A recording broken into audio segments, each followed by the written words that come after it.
Hi,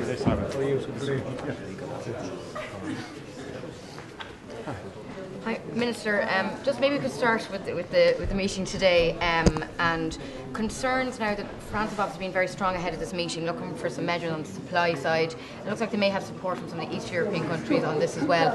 What's Ireland's position going into this meeting? Well, Ireland's position in relation to supply controls is very clear.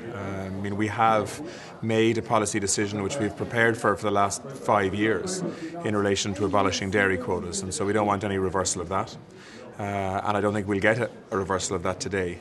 What may be on offer is a voluntary supply control measure that member states can implement if they want in their own countries and pay for themselves.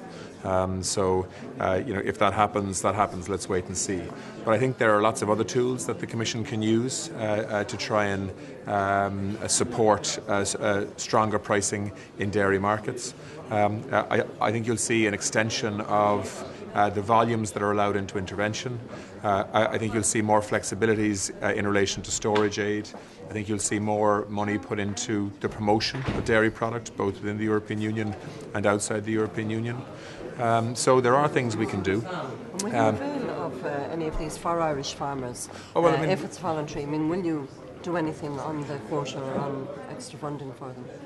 Oh no! Well, we've made it very clear that we don't think supply controls are the appropriate response here. Even if the Commission, even if the agreement is today to allow them on a voluntary basis. But just to be clear, Anne, there's no EU money going into supply controls.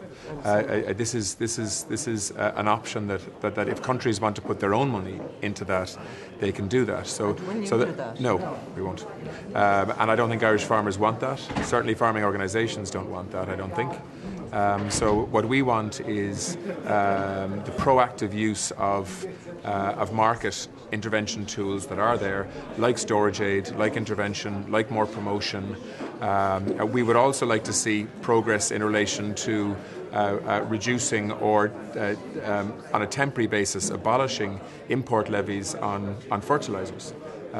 We could reduce the cost of fertilisers for farmers in the European Union by up to 14% if we abolished import levies, which I think we should do for about 18 months. And I'll be calling for that very strongly today. What kind of support will you have on that? Because the IFA especially has been very strong on this. Well, this is something that I think Europe should be doing. I don't think we have the kind of price competition in fertiliser markets that we should have.